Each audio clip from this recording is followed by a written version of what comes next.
Alors bonjour, je suis Panda Silla de Label TV Sénégal. Alors Monsieur le Président, Son Excellence, le Rwanda est aujourd'hui en Afrique et partout dans le monde considéré comme un modèle de réussite, de développement, de sécurité 30 ans après le génocide. Alors quelles sont les clés de cette prouesse?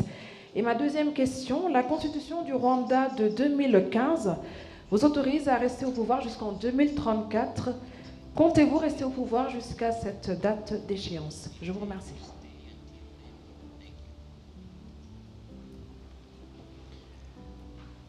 Well, I'm sure there are other success stories across the world, even on our continent. People do what they have to do, but in our case, I think we have made progress because we have concentrated on the real issues that matter to people, and that is the people themselves. We have concentrated on what matters to them, what improves their lives, and we have deployed every penny of our limited resources to just to do that, whether it is in the area of education, health, infrastructure, agriculture, for their food self-sufficiency, and many things we have. And I'm saying deployed every penny by also meaning that we make sure that every penny that we have goes in the right place. In many places, it is stolen from the treasury to where it is supposed to be. Maybe half of it is pocketed by some individuals, so gets lost through some other means. So we make sure we fight that alongside everything else we are doing. So this, and we are committed to doing it, and we are not apologetic about doing it, to make sure that we hold ourselves accountable and we hold each other accountable, and that's important. I think for us, the progress we make, even with our limited resources, is because we make sure that every part of that goes to where it was planned to go. So that really is the issue. Now, talking about politics, about the campaigns, the elections, and me being there and so on. You know, human beings, all of us, without exception, is none, live only for so long. All of us. In fact, like maybe if I'm looking at around the room, maybe in another 40 years, if they would be on the higher side, I'm not sure, but let me be generous. In another 50 years, none of the people sitting here in this room will probably be around. So that's where we all go, no question about it. But while we are living, while we are still on this earth, we want to do what we want to do as individuals, as people, meaning collectively, and so on and so forth. So collectively, and by the way, it started by accident, meaning for me to be the president. It started here as an accident. Well, first of all, as an accident or luck, that I survived the many years that could have taken my life, as many others' lives were lost. So I was lucky to be alive to the point that I became president. So it wasn't by plan at all. Even if it was to be by plan, I was still lucky.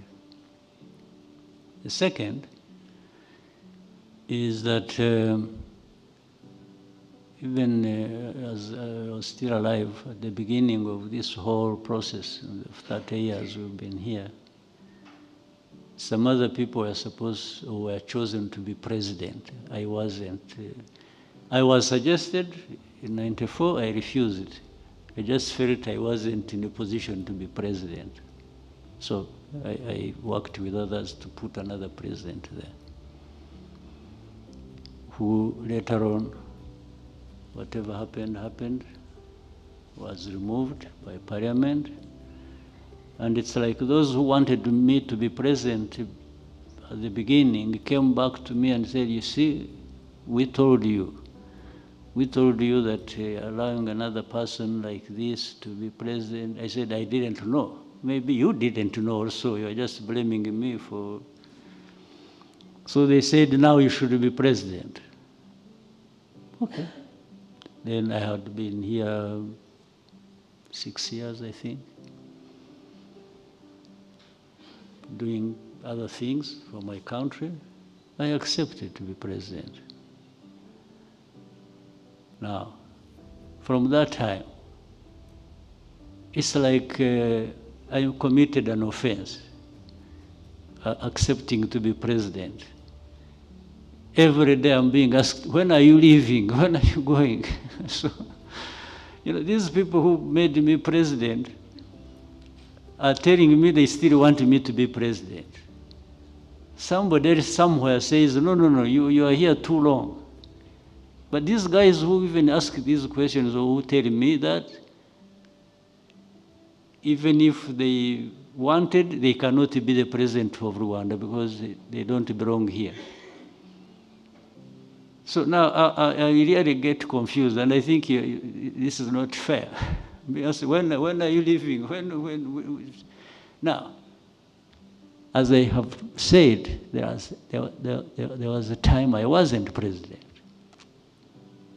I didn't even want to be president. I refused, actually. Now, when I became president, and the people of this country who matter to me more than anybody anywhere else keep saying, we want you here. Oh, by the way, we have also had open conversations with them in our meetings of the party I lead. I have been telling them to actually look for another person. I've told them in 2017, but I started in 2010. 2017, I was more vocal on that. And even recently, I told them the same. The leaders of the party are here, the chairman, vice chairman, and the secretary general in this room. They are here with you. They can tell you what I told them. I've been asking them to, even if I'm agreeing to be president, they should not forget to be working very hard to identify people who will follow in my footpaths. Every day I remind them. Now, but I think for them they're operating like, as long as he has some breath in him, let's squeeze every bit of it. So, and I've been telling you, no, I don't have to stay here doing. So, but I know for sure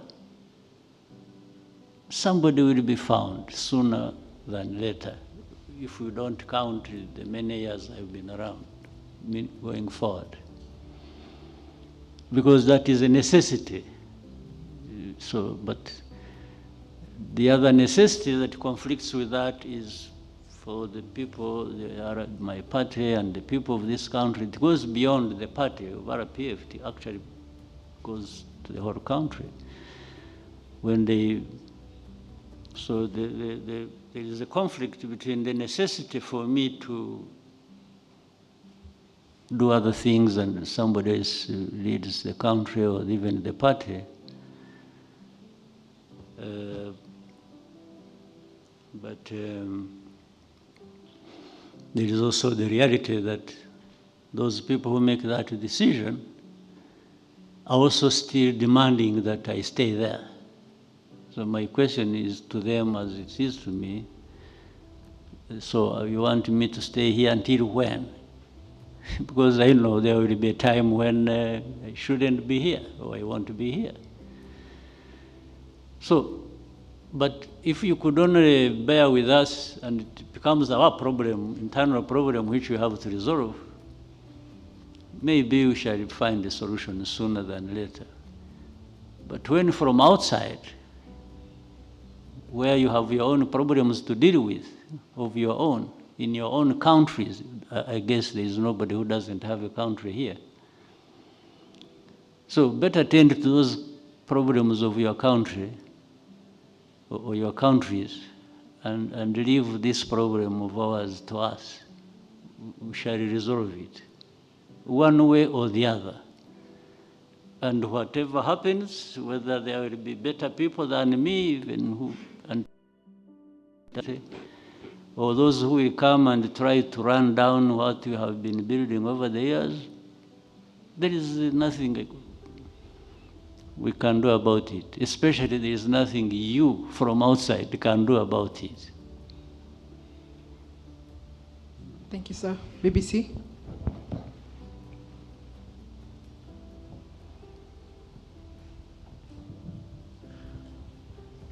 Murakoze nyakubahwa Perezida wa Repubulika. Nitwa Cyuzuzo, Nabanyamakuru wa BBC. BBC? BBC. Hariya mu Kinyarwanda. Yego. Okay. Mu 2018 inteko ishinga amategeko yatoye itegeko rishyiraho umushahara fatizo mu gufasha abakozi bo hasi cyane, ariko iteka rya minisitiri ryagombaga gushyiraho uwo mushahara fatizo ntabwo rigeze risohoka kugeza ubu ngubu. Nifuza kubaza niba hari impamvu zatumye ridasohoka kandi niba hari icyo muzabikoraho muri manda yanyu itaha. Murakoze. I can nabisubiza mu buryo nubwo ntabizi neza ibyo ari byo by'imishahara fatizo byashyizweho n'itegeko ariko ntisohoke cyangwa ntitangwe. Ntabwo nakubwira ko ntabizi. Birantangaje ko bari mbibazwa na BBC, abantu hano mu gihugu bifataho ntawe urabimbaza kandi bafite uburyo bwo kubibaza, ariko icyo nagusezeranya byo ni ukubisuzuma kureba uko binateye n'impamvu. Mbere hose bajya gushyiraho iryo tegeko barishyizeho ngo rikore nyine, niba hari ikitarashobotse cyangwa se baribeshye mu ngengo y'imari basanze nta bushobozi bifite, ariko ibyo nabyo byagomba kuba byarizwe mbere yo gushyiraho iryo tegeko ribwira abantu kuzamura imishahara cyangwa iki. Ariko icyo kibazo cyo numva turaza gushaka uburyo bwo kugisubiza ndetse tuzabishyira hanze nawe bikugeraho. Thank you, sir. We can take 2 last questions. Sunday Live. Let's see how we can go for as long as we can. Okay. At least you are not complaining about taking long on answering questions. I You don't can only think- complain about my being in power for long, but I allow you to ask for as long as we can be here. Sunday Live.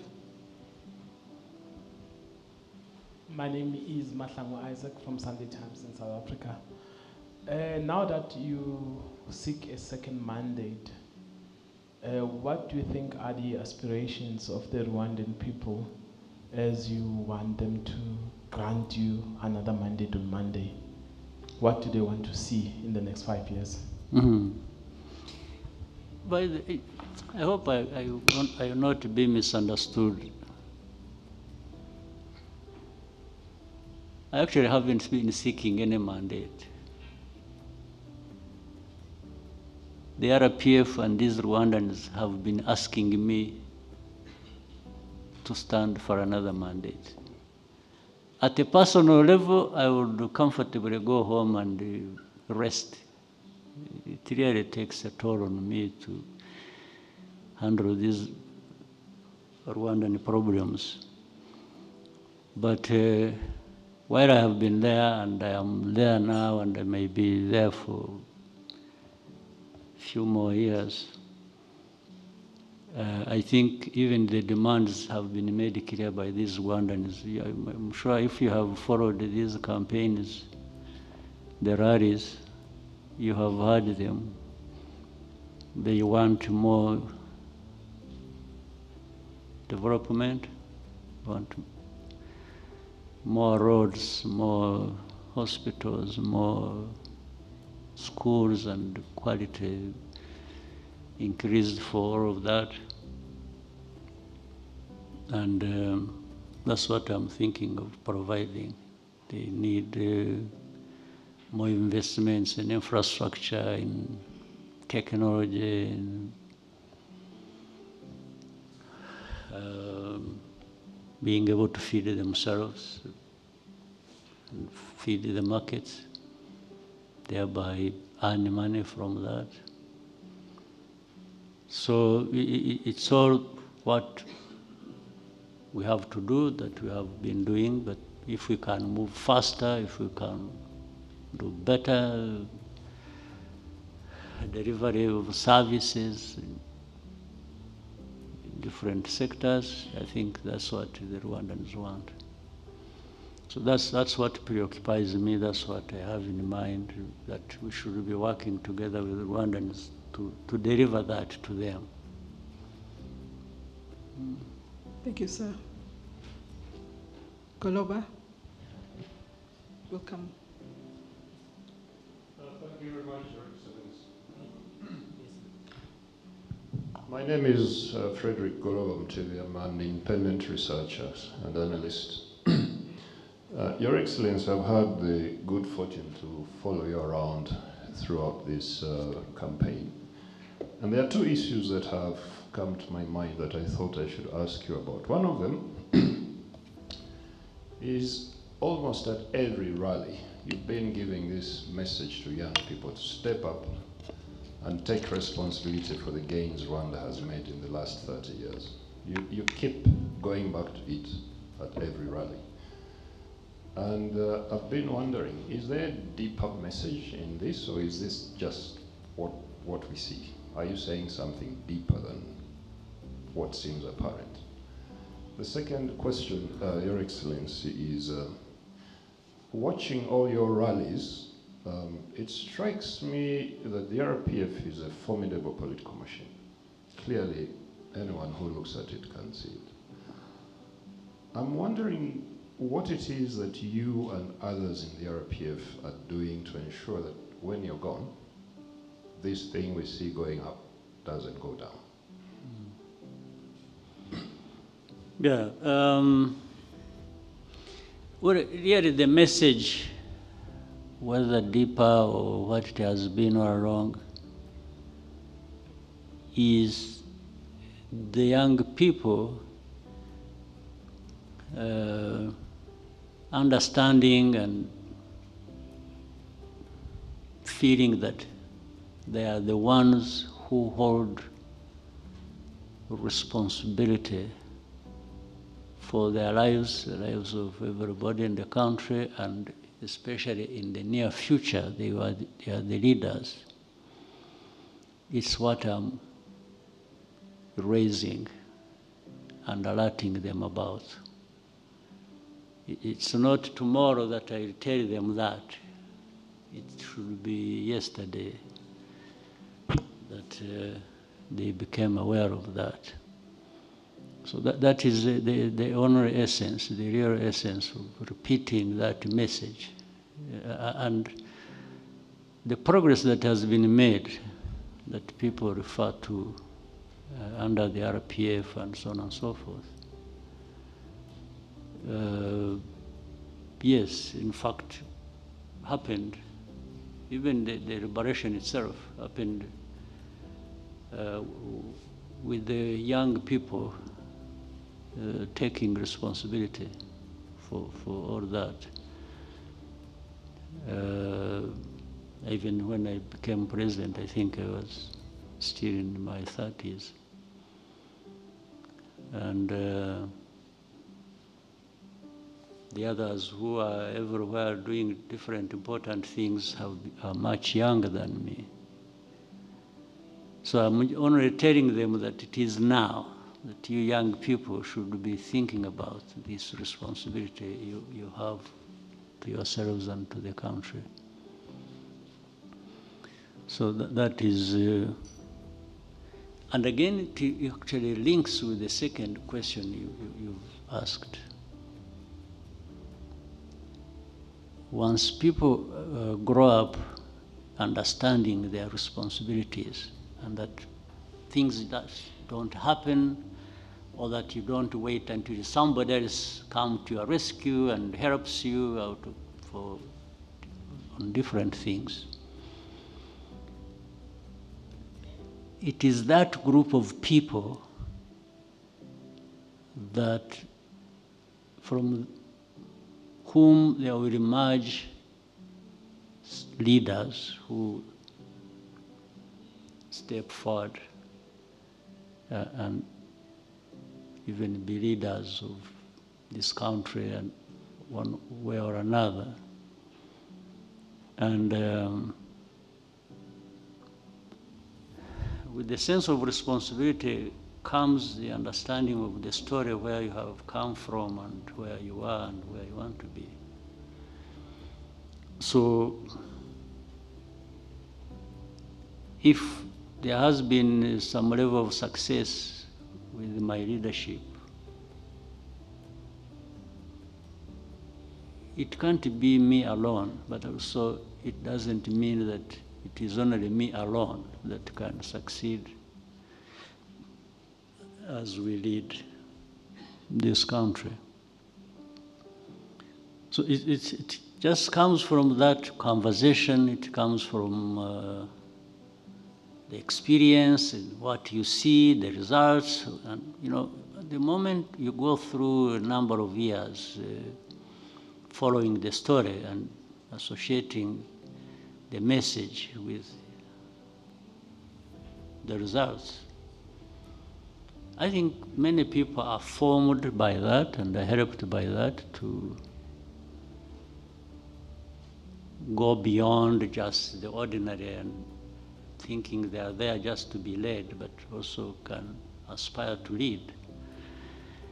That's what gives, otherwise there is no mathematical formula that you can apply and say this and this and this and this put together, you'll always come out like that.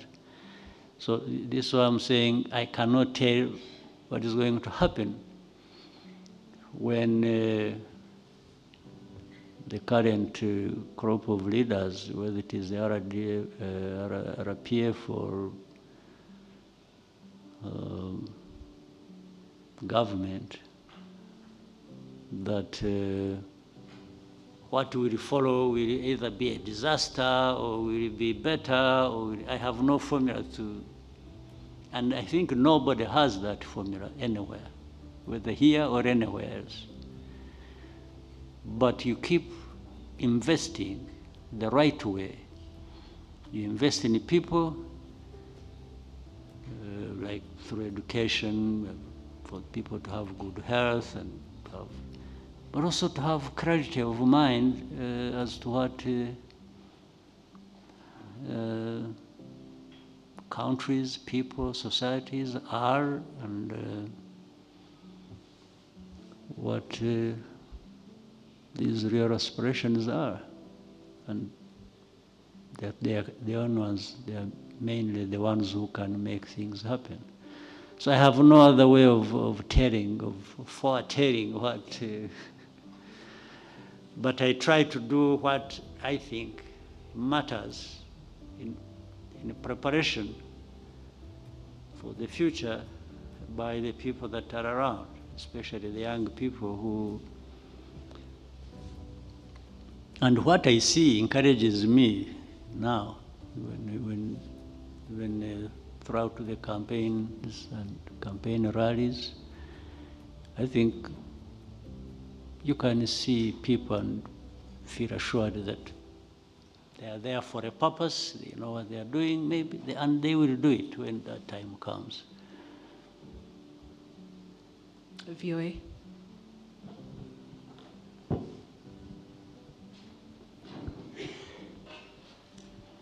Hello, Mr. President. My name is Mariama Diallo. I'm the Nairobi Bureau Chief for VOA.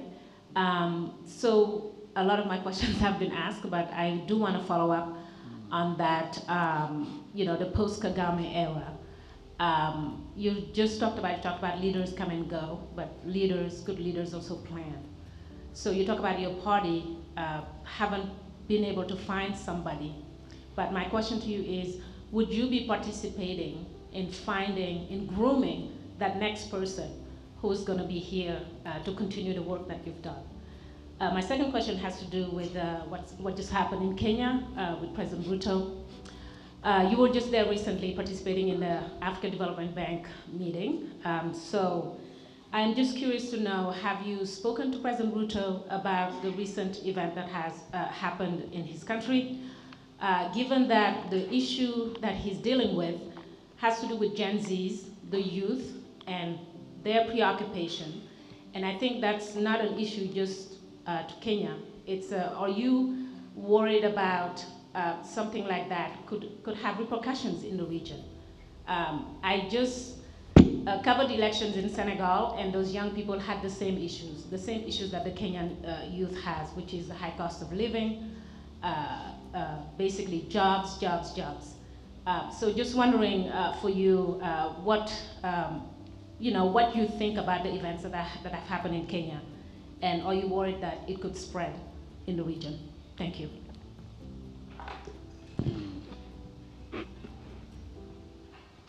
Yeah, but I think the first question has really more or less been answered. But let me add,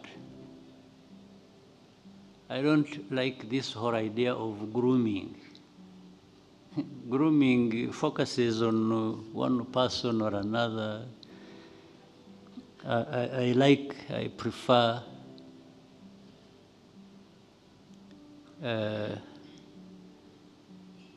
doing it generally. Like when I talked about encouraging young people, and government making investments in their future, like education, like business, their health, their blah, blah, blah, blah, and so on and so forth. And then that part of politics always being there, reminding them, hey, you guys wake up. This is your responsibility. You can't just be there. So from among them, one or two, whatever number you want, among these people, there will always be somebody to play that role. You would be grooming somebody, a specific person for. This is why I told the party last time, recently, that, in fact, I told them openly, it's like maybe you were even listening to me, but the question was answered then. I told them, I said, I'm not going to name anybody for you to lead you. You be the ones to look for somebody to lead you from among us. These people sitting here, we were about 3,000 in this, some other place where there is a big conference hall. And I was telling everybody, I said, I'm not going to anoint somebody for you. You be the ones, you keep looking around and appreciating people and doing that. And from that bunch of people, you should have a leader you want, but not the leader you point a finger at and say, this is going to be your leader. actually that is a recipe for maybe the disaster you keep referring to, after me, after me. I don't want to leave somebody and leave a disaster for the people after me. So if they choose a disaster, it will be their disaster they have chosen, not the one I have given them. I don't want to be associated with that. So there is, but once you, the politics, and then doing the things that matter to people, but once you interest people in politics and they become part of it, they always have somebody, you know, fairly and maybe justifiably chosen from among them to lead. So then what you said about, I don't very much like, again, talking about other countries or other societies and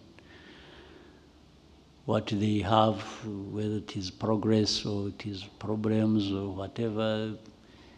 People will always emerge out of that and they address their own problems. So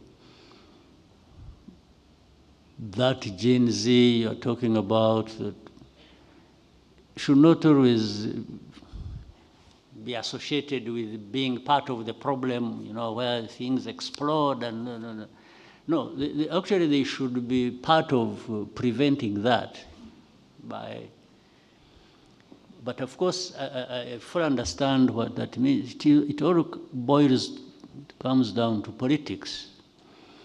If these young people are involved from the beginning and a culture grows where the young people participate and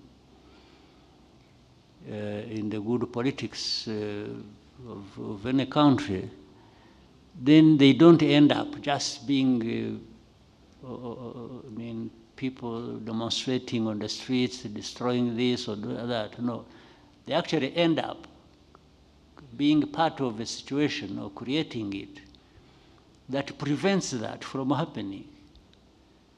And that, therefore, that calls for them to be linked right from the beginning with the politics and even above, where the higher leadership is, down to that level of this generation. There must be communication that enables them to, and so that things they complain about don't happen in one incident, in one explosion of things. And no, but that flow of grievances happens in the daily life, and then there is always going to be a way of addressing that, and therefore preventing some disasters from happening. Otherwise, I always keep off other people's affairs. I have no lessons for anybody.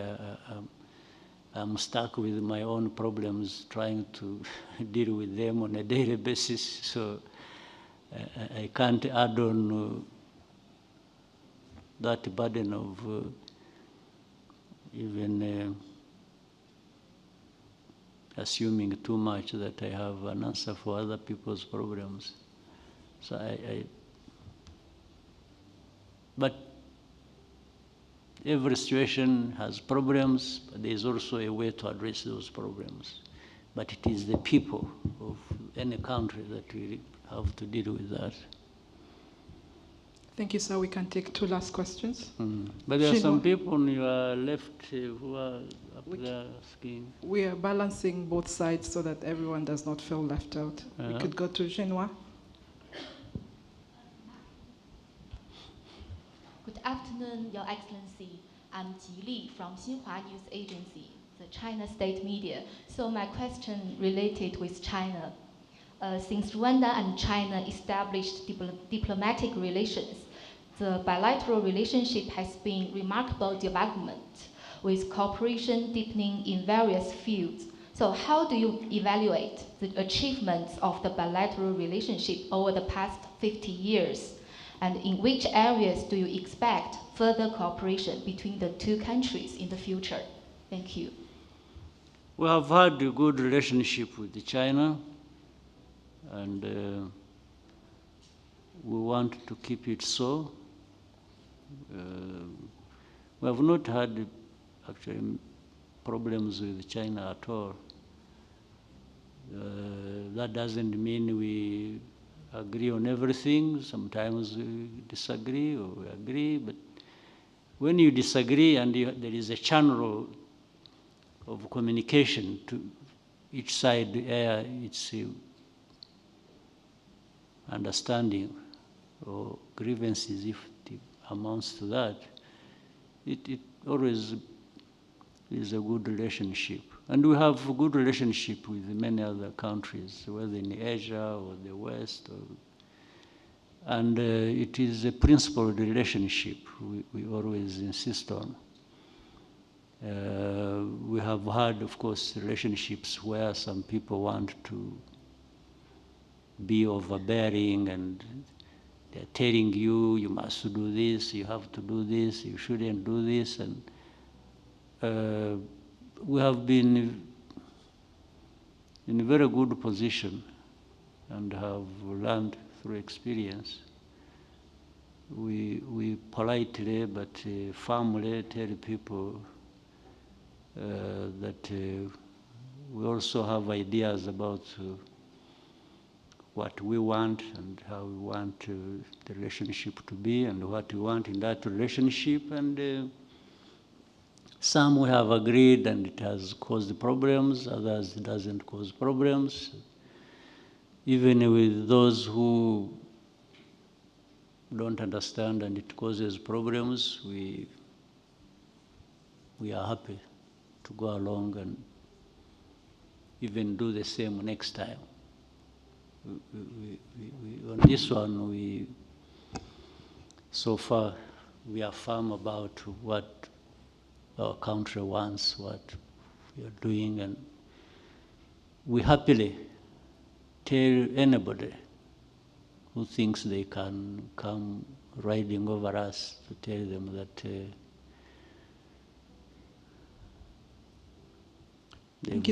they've made a mistake.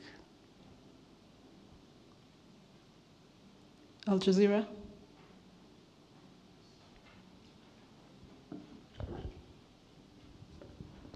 It's coming to you. Laif Mushtaq from Al Jazeera.